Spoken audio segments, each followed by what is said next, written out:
gugat Pilpres ke MK, Ganjar Mahfud anggap Prabowo Gibran perolehannya 0 suara. Apa gimana? Jadi ini gugatannya tuh KPU salah hitung. Yang bener tuh ini. Ya Allah. Kenapa KPU bisa salah hitung? Karena ada pelanggaran yang bersifat bla bla bla. Nah begitu kurang lebih wacananya. Tolonglah. Ya Allah. Nol loh. Bahwa Pak Yusril mengatakan dia optimis bahwa kita bisa menghancurkan semua serangan-serangan daripada pihak 01 dan 03 di dalam permohonannya. KPU dipersalahkan, tidak memenuhi syarat. Jadi itu udah benar-benar saya udah mengatakan itu permohonan yang super cengeng. Abuse of power yang sayangnya dilakukan oleh Presiden Joko Widodo, sehingga kecurangan yang dimulai dari hulu.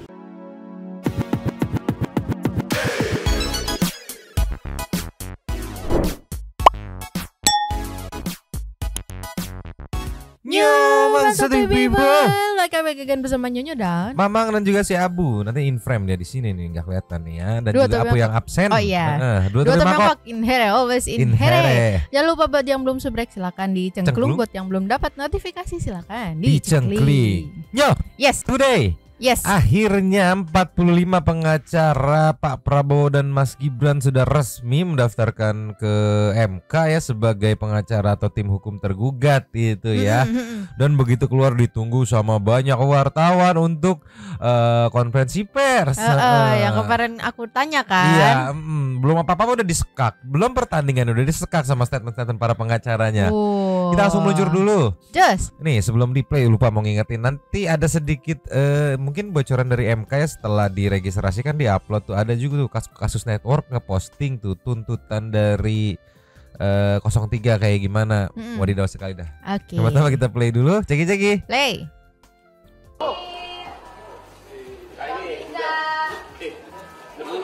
Udah dah di nomor kami nih. Ya, bisa langsung. Weh, foto. Oke nih. Ini kan mana?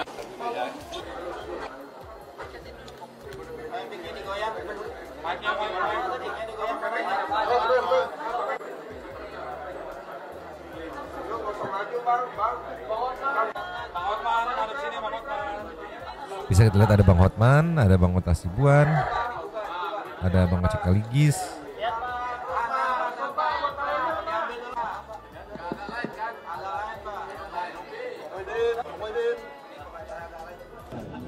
Saya Hinca Panjaitan, Komandan Tim Eko, Hukum dan Advokasi yang bertanggung jawab terhadap TKN Prabowo Gibran ini.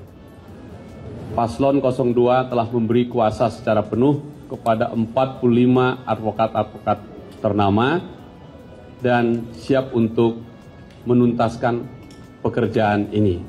Tahapan paling akhir dari semua tahapan pemilu yang kami ikuti di TKN Prabowo Gibran adalah ini. Oleh karena itu, jikalau ini selesai tuntas, maka selesailah tugas-tugas TKN Prabowo Gibran. Tentu, Komandan Hukum dan Advokasi ini yang paling akhir. Mengawal ini, saya dan bersama teman-teman para wakil Komandan akan mendampingi tim kuasa hukum ini sampai tuntas menjalankan tugas-tugasnya yang telah diberikan pemberi kuasa. Presiden Prabowo Gibran. Komandannya Bang Hinca. Personilnya mungkin beberapa Sun People kayak pernah lihat pada saat meeting kumpul doa bersama untuk Jessica, karena ada Bang Hinca juga, Bang Otto, ya enggak? Dan juga banyak yang lain-lainnya mungkin pernah lihat gitu. Iya. Tapi setelah tadi pembukaan oleh Bang Hinca, ada sedikit logika-logika sederhana gitu yang dipaparkan Bang Otto, terus Prof Yusril sama Bang Hotman Paris, termasuk Bang Aceh Kaligis itu yang main bowling. Mau langsung meluncur? Langsung. Cus. Iya. Dibuka dari Bang Otto, ceki wow. Play. Terima kasih teman-teman semuanya. Terima kasih Pak Hinca, Pak Yusril, Pak Hotman, Pak Oce, Pak Maulana, ya, dan teman-teman yang lain ada di sini, Pak Fahri. Saya hanya untuk memperkuat aja apa yang dikatakan oleh Pak Yusril tadi, bahwa Pak Yusril mengatakan dia optimis bahwa kita bisa menghancurkan semua serangan-serangan daripada pihak 01 dan 03 di dalam permohonannya, bukan serangan yang lain ya, dalam permohonannya. Karena apa? Karena memang secara formal kami melihat bahwa gugatan yang diajukan oleh 01 dan 03 tersebut adalah cacat formil. Cacat formil cacat prosedural, sehingga karena tidak memenuhi syarat formil maka kami melihat bahwa berpotensi besar bahwa permohonan itu tidak akan dapat diterima. Itu yang paling mendasar. Karena apa? Alasan kami karena bahwa sengketa yang disampaikan sekarang ini sesungguhnya adalah dalil-dalilnya itu mengenai soal proses pelanggaran-pelanggaran di dalam pemilu. Padahal kalau pelanggaran-pelanggaran dalam pemilu itu adalah ranahnya Bawaslu. Yang Bawaslu bisa masuk ke Petun, bisa masuk ke Mahkamah Agung. Sedangkan yang dimasukkan di dalam MK ini, yang ranahnya MK ini adalah merupakan perselisihan tentang hasil pemilu. Ya. Dan itu tegas diatur di dalam pasal 476 Undang-Undang Pemilu dan telah diadopsi di dalam peraturan Mahkamah Konstitusi tahun 2023 yang tegas menyatakan bahwa untuk mengajukan permohonan saja itu di dalam PMK itu diatur apa yang harus dimohonkan. Pokok-pokok permohonan itu jelas diatur di sana adalah harus mengenai tentang perhitungan suara mana yang benar, mana yang tidak benar. Itu saja yang diatur sana. Petitumnya pun haruslah membatalkan tentang keputusan KPU tentang perhitungan suara. Dan yang benar yang mana. Itu yang sudah limitatif diatur di dalam PMK itu. Sedangkan sekarang yang diajukan oleh pemohon adalah pelanggaran-pelanggaran, bansos lah, kecurangan lah, dan sebagainya. Yang itu sama sekali tidak diatur dan tidak masuk dalam proses yang harus ditangani oleh MK. Itu poinnya. Petitumnya pun mereka mengajukan diskualifikasi. Yang sebenarnya itu juga tidak masuk dalam ranah dari MK. Sehingga kalau persoalan bukti mungkin kami yakin betul dari segi bukti pun yang dikatakan dipersoalkan tentang Gibran dikatakan bahwa tidak memenuhi syarat untuk dicalonkan menjadi wakil presiden, itu juga saya kira sudah gampang dipatahkan karena bagaimanapun Gibran masuk menjadi calon presiden itu jelas adalah telah diputuskan dalam putusan MK yang sudah final and binding. Nah, secara logika berpikir juga bayangkan saja kita bicara tadi dengan Pak Oce, sudah ada dan mereka ikut di dalam debat. Sudah ikut dalam debat. Artinya legal standing dari Pak Prabowo kan sudah jelas diakui oleh nomor 1 dan nomor 3. Kalau tidak legal standingnya tidak jelas, bagaimana dia ikut dalam satu debat. Nah, itulah mungkin yang saya sampaikan. Hal-hal banyak lagi yang bisa disampaikan oleh teman-teman yang lain. Tapi itulah poin yang paling penting. Kami yakin permohonan itu tidak akan diterima karena cacat formil dan tidak berdasar. Terima kasih teman-teman. Itu kurang lebih soalnya yang kalau ke flashback ke 2019 tuh yang diproses di MK tuh kecurangan dalam tingkat TPS. Kayak ini harusnya ada suara sekian, dirubah suaranya segala macam. Sedangkan kemarin kan digembor-gemborin tuh apalagi sama tim yang sebelah tuh kan soal berkampanyenya gitu, menggunakan bansos segala macam. Yang aku tangkap berarti asumsinya dia menilai bahwa rakyat ini bisa dibeli sama bansos nih, gitu kan? Berarti kan disebabkan karena adanya bansos, jadi rakyat kayak tidak, aku harus memilih karena sudah bansos kan begitu. Soalnya kalau kecurangan yang di TPS balik lagi pertanyaan sederhana dari ketua KPU tuh di TPS mana, lokasinya di mana itu aja kan masih belum ada kejelasan. Nah, sedangkan nanti di MK mau nggak mau harus dibawa saksinya yang benar-benar ngelihat segala macamnya itu laporan soal kecurangan yang sifatnya angka di perhitungan TPS-nya itu. Iya. Kalau bisa yang kemarin itu yang dipermasalahin tanda tangannya itu kan dia harus dihadirin dong berarti dong. Iya dong. Terus yang aku tangkap tadi kan aku mikirnya cat prosedural itu apa gitu kan. Ternyata harusnya prosedurnya kalau misalnya mau komplain masalah kecurangan pelanggaran harusnya kan ke Bawaslu gitu kan. Ini malah ke MK. Salah prosedur bos gitu mungkin ya. Iya, maksudnya begitu. Kalau ke MK tuh misalkan ini sebenarnya suara dia tuh 2 juta nih. Terus ada permainan yang akhirnya jadi cuma 500.000 masuknya nih. Bawa buktinya, bawa saksinya, baru ajuin ke MK hasil perhitungan gitu kan. Tapi yang menarik nih, ya mungkin sudah dipersiapkan. Ini ada video meluncur. Gak semata-mata semuanya itu salah kamar menurutku ya. Karena diposting sama Kaskus Network nih ya. Ada caption gugat Pilpres ke MK, Ganjar Mahfud anggap Prabowo Gibran perolehannya 0 suara. Apa gimana? kita masih bingung. Kita kasih next slide-nya. Nah, di sini nih ternyata sudah dibuatkan tabel oleh tim 03, tim hukum 03 ya. Tulisannya persandingan perolehan suara pasangan calon nomor urut 2 menurut termohon dan pemohon. Jadi nggak cuma soal pemilih doang nih. Ada dibikinin tabel bahwa setelah kita cross check ada loh kecurangan dalam perhitungannya.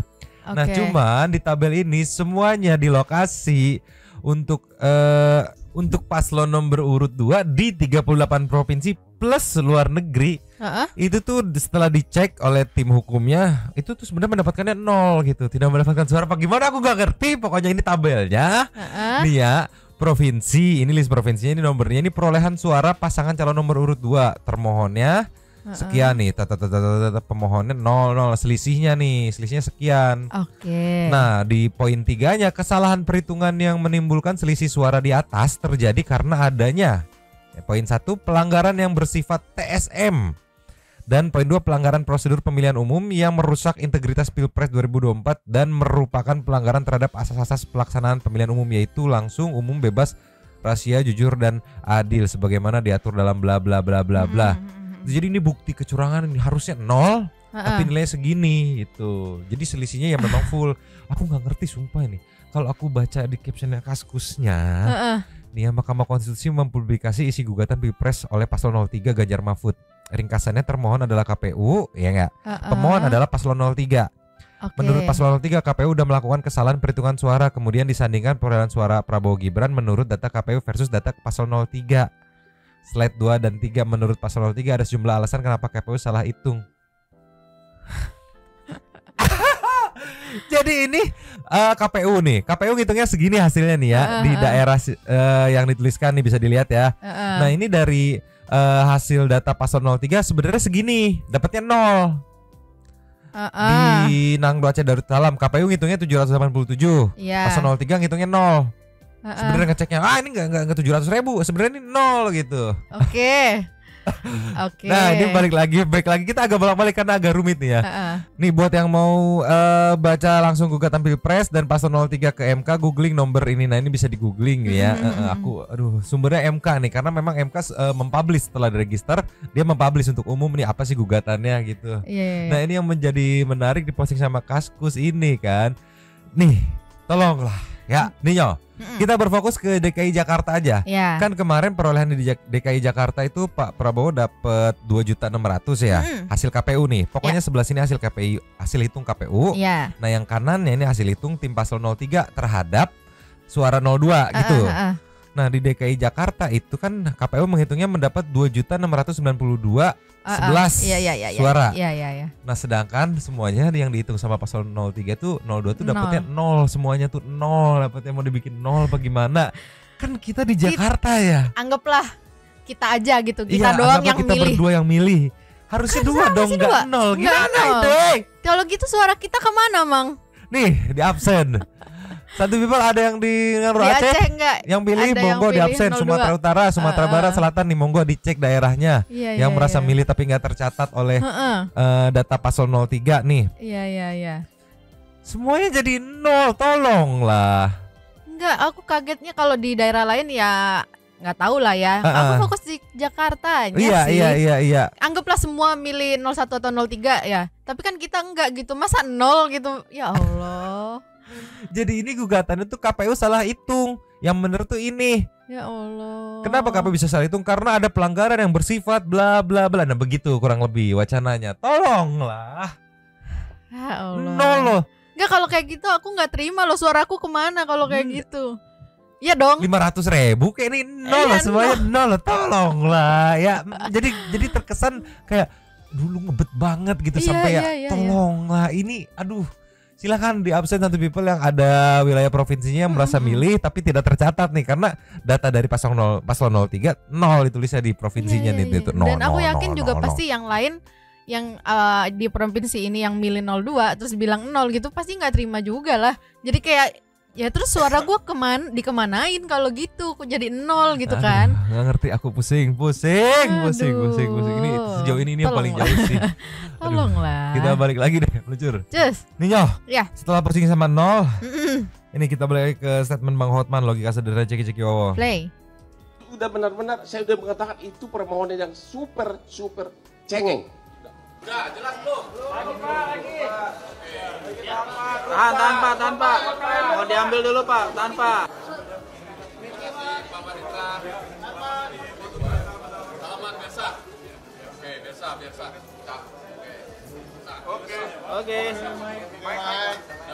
Oke. Dalam hukum dikenal dengan ajas bahwa tindakan atau perbuatan bisa merupakan pengakuan. 2 kali 01 dan 02 mengakui keabsahan Gibran. Waktu pendaftaran mendapat 01 dan 03 2 kali mengakui keabsahan Gibran. Waktu pendaftaran di KPU mendapatkan nomor. Ya malah mereka pesta pora berdiri ya. Berdiri 01, 02, 03 berdiri. Tidak ada satupun protes tentang keabsahan dari Gibran. Itu pengakuan pertama. Pengakuan kedua, sebagaimana tadi Bung Otto bilang, dalam debat Cawapres. Berapa kali Gibran debat dengan Cawapres 01 dan 03, itu atas undangan KPU dan tidak ada protes satupun. Kok sekarang KPU disalahkan? Jadi, ya disalahkan KPU-nya. Kok Gibran tidak memenuhi syarat? Jadi menurut kami sih rada cengeng, itu aja dari jawabannya. Saya hanya mau mengulang lagi, di negara manapun di dunia ini ada prinsip hukum yang paling basic, yaitu acknowledgement by conduct. Perbuatan merupakan pengakuan. Ya, 2 kali dalam pemberian nomor, 2 kali 01 dan 03 mengakui keabsahan Gibran, yaitu waktu pemberian nomor malam mereka benar-benar ceria kan, ya ceria, dan ada Gibran di situ, sama sekali tidak dikatakan tidak sah. Kalau Hotman di situ pasti dibilang tidak sah. Kemudian waktu debat nggak ada sama sekali. Sekarang kok KPU dipersalahkan, tidak memenuhi syarat. Jadi itu udah benar-benar saya udah mengatakan itu permohonan yang super cengeng. Jadi kenapa 2 kali? Karena 02 ini ya. Tadi sudah cengeng, tadi basic atau becek tadi? Ngecek lah dua-duanya.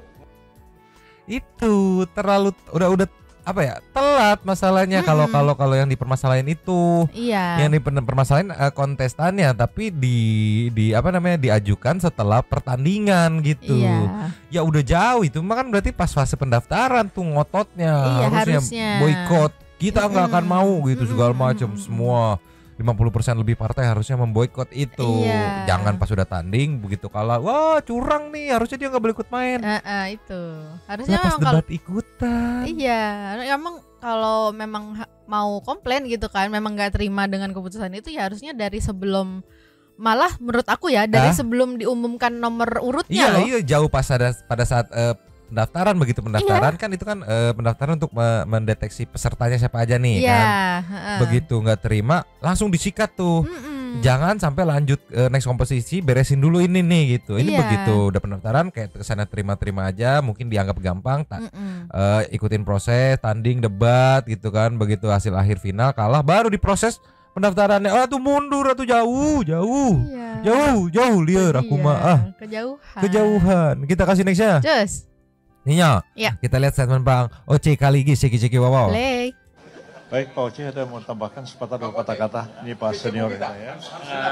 Saya cuma mau bahas mengenai bukti narasi. Bukti narasi tidak dikenal di dalam pembuktian, cuma itu. Dan saya sudah siap untuk itu. Dan saya mendukung semua teman-teman saya, Pak Otto sebagai wakil saya, Pak Ketua.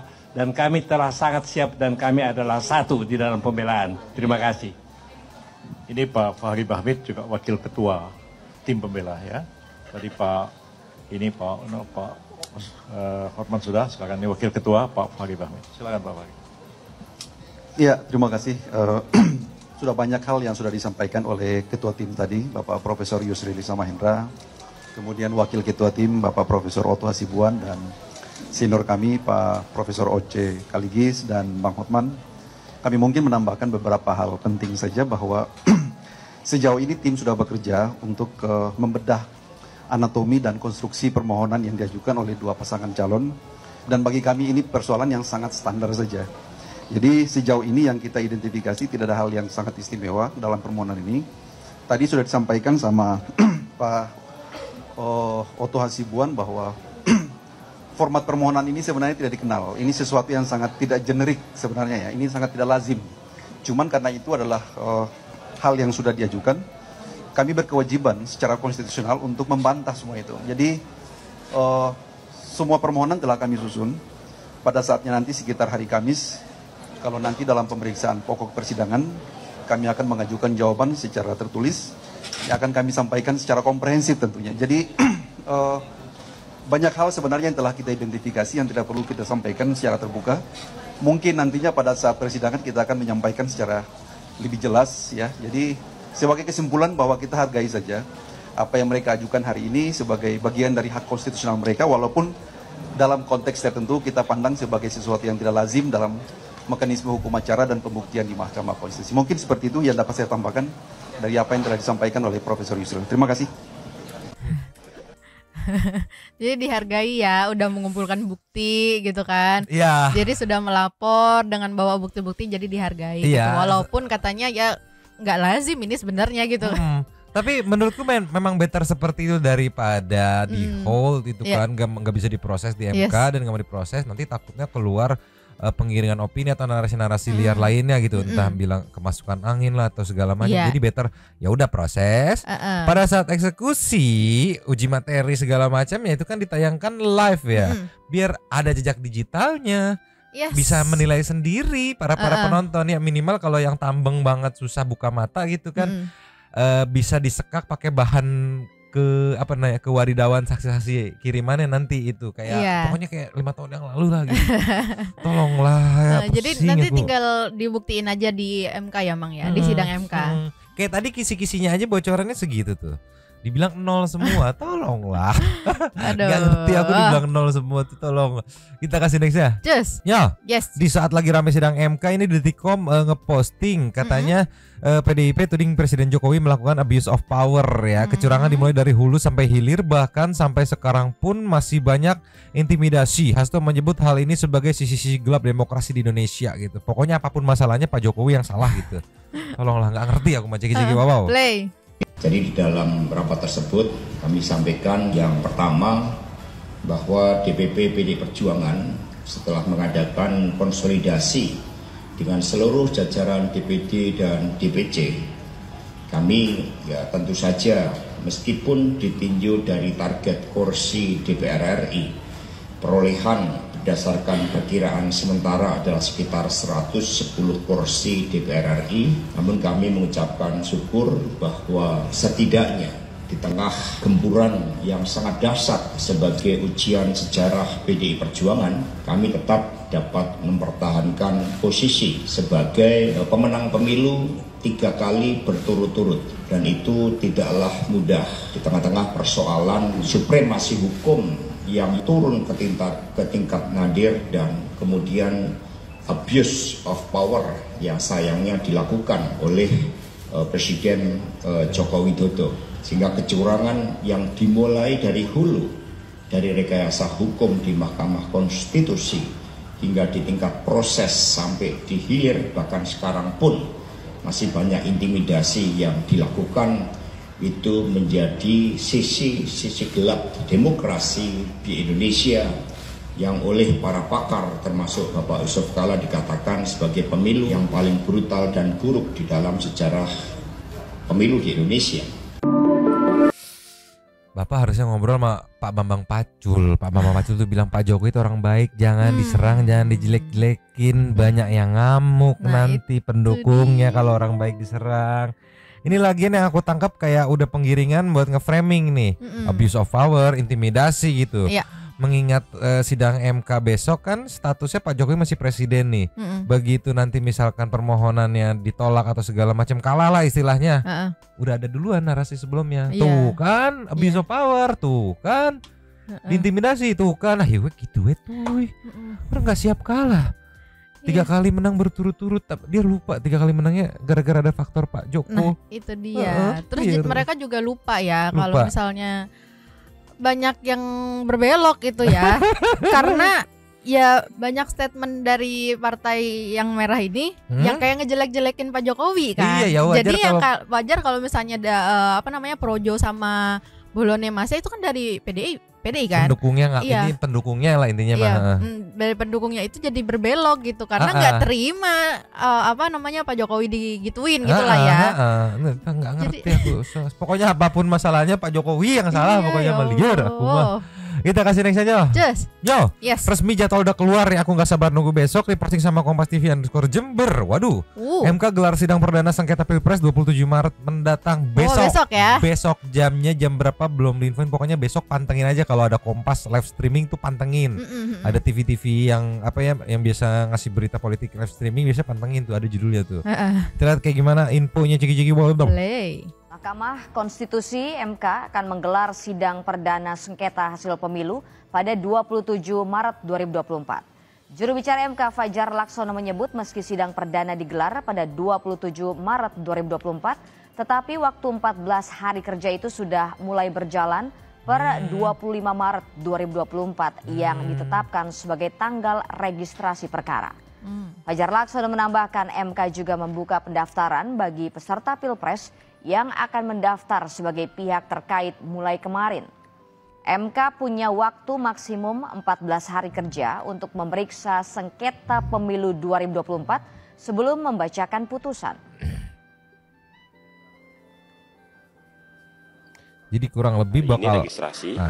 Hari ini kita sampaikan salinan permohonan kepada seluruh pihak, ya kepada capres yang lain, itu kan kepada termohon KPU, kepada Bawaslu gitu ya. Nah itu kita sampaikan dan hari ini sampai besok itu tahapan kalau ada pasangan capres yang menjadi pihak terkait. Ini kan pemohonnya 01, 03. Nah kemungkinan besar ya menurut penalaran yang wajar itu 02 yang akan menjadi pihak terkait. Itu kita sampaikan hari ini dan besok. Masalah penjadwalannya kita meluncur dulu nih. Ninya. Ya. Di posting terpisah ini soal jadwalnya biar nanti kita bahas sekaligus ya. Ceki-ceki wow. Play. Pagi sampai siang permohonan yang 01. Lalu kemudian siang setelah istirahat sampai sore itu akan mendengar permohonan dari yang nomor 2 ya, masuk nomor 2.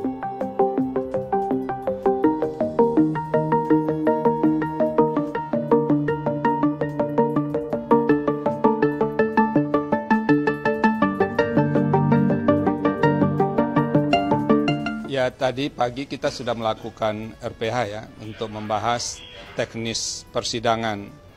Ini kan ada 2 permohonan, permohonan dari 01 dan 03. Jadi tadi kita sudah diskusikan soal teknis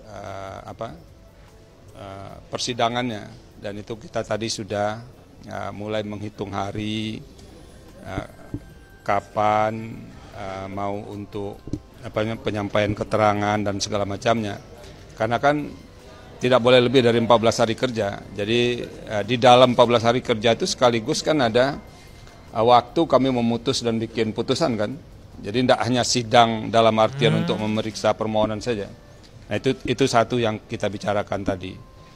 Yang kedua kita juga bicara soal kesiapan staf kita untuk mendukung terutama panitera pengganti dan analis perkara ya untuk menghadapi ini dan itu juga sudah kita bicarakan.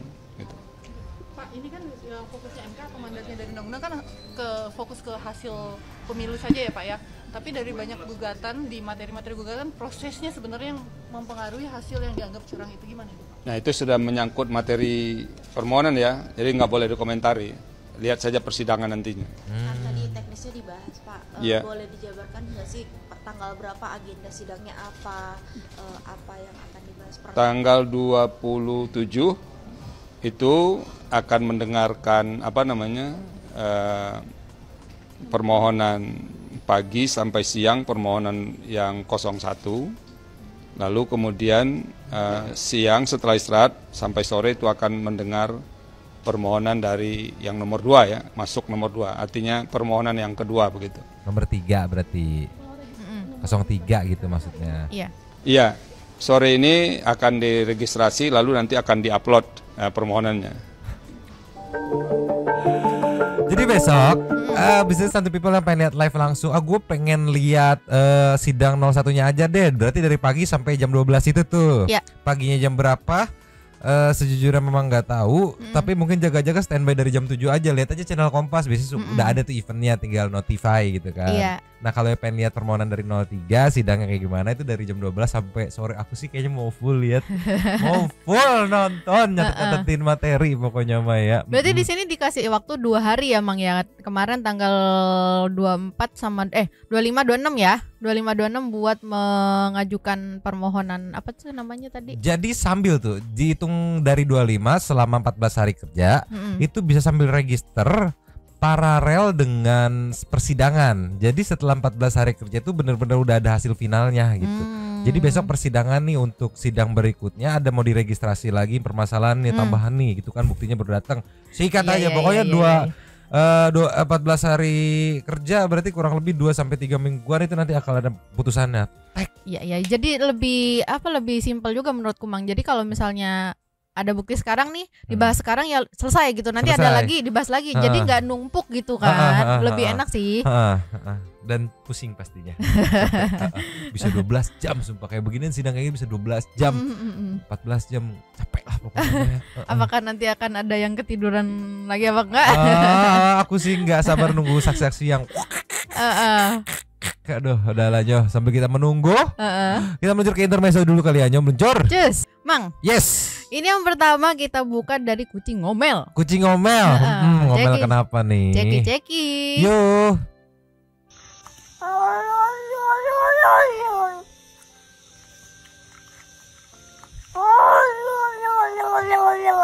Kupingnya, berarti kupingnya.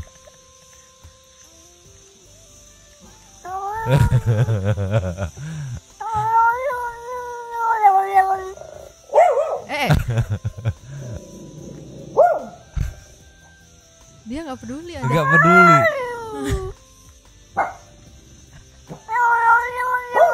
Tolonglah.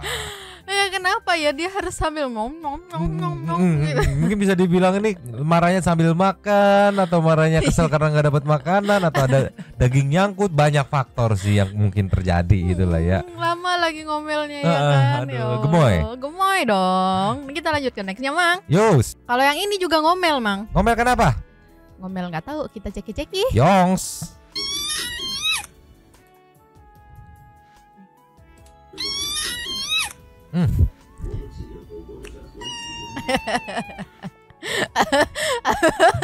Abis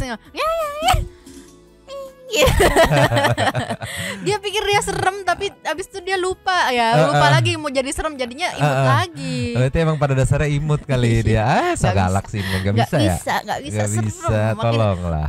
Gitu. Kita meluncur ke nextnya Mang. Luncur.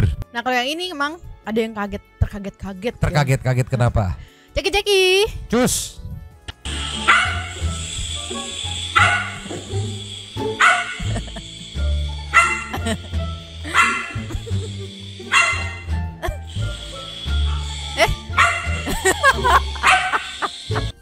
Itu bukan kaget, atau itu mah latah. Kaget kan kalau nggak ngelihat, dia kan udah ngelihat. Latah jatuhnya, tikus latah gitu.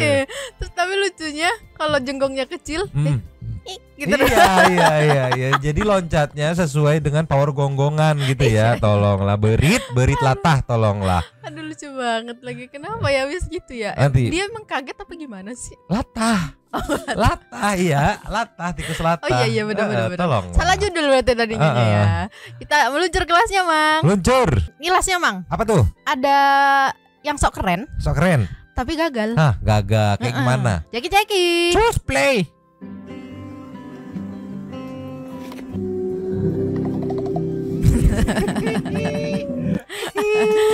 Udah mah keren. Aku gagah. Ya gak jadi. Itu kan biasanya gorila kayak begitu menunjukkan ke jantanannya, kesangarannya. Tapi dia lupa kalau sendal dia itu sudah botak. Udah botak. Yang Jadilah akhirnya Pleset di Soledad lah kalau kata orang Sunda mati Soledad ya atuh gori. Tapi begitu jatuh enggak lanjutin begini lagi ya Bang ya? Enggak, karena dia malu. Kalau gitu. Iya jadi nungging juga dia tuh. Tolonglah ya. Kalau gitu kita langsung meluncur ke Say Thanks to Super Thanks. Meluncur. Yo. Yes. Back to Super Thanks. Super Thanks kali ini ada 3 telu teri tilu lah gitu lah. Pokoknya yang pertama kita buka dari Saninata. Sikat. Duh, kenapa sih ribet amat tuh 01 dan 03 beleguk semua ya katanya. Kalem, sabarin, jangan esmoni ya. Kakak Sani. Nextnya disambut sama Stevi Darti. Numpang lapa Kakak Sani. Halo Nyemang dan Abu yang jadi pajangan di belakang. Apu masih rawat anaknya, masih rawat ya, sampai harus tinggalin kerjaan. Bener-bener ibu yang baik, wadidaw, tapi tetap minta makan, kurang ajarnya ya. Meskipun masih diumpetin anaknya, ibu yang protektif banget, salut asli, dia protektif banget ya. Rasanya seperti meladeni anak kecil ya, mending gak usah ikutan kompetisi aja kalau nggak siap kalah. Kalau pemilu diulang dan mereka tetap kekeh mau ikut, takutnya suara malah jadi nextnya Vice Cycling. Ikutan komen, ngeri-ngeri sedep lawannya pengacara ecek-ecek 01 dan 03 katanya. Nextnya disambut sama Juherna Sartika. Akhirnya Abu nongol juga. Itu ada lagi tapi bobo seperti biasa. Nextnya ada Sofi Muza. Numpang lapaknya ya Kak Nyomang. FB pacarnya L klarifikasi. Oke, di channel Insert Live 12 jam yang lalu. Terus di komennya ada klarifikasi dari Cindy-nya loh Kak Nyomang. Iya, katanya dia klarifikasi berdalih kalau itu endorse judul. Cuman ya salahnya. Ya tetap aja ya, kenapa makan diambil duitnya? Gitu ya. Poinnya di situ.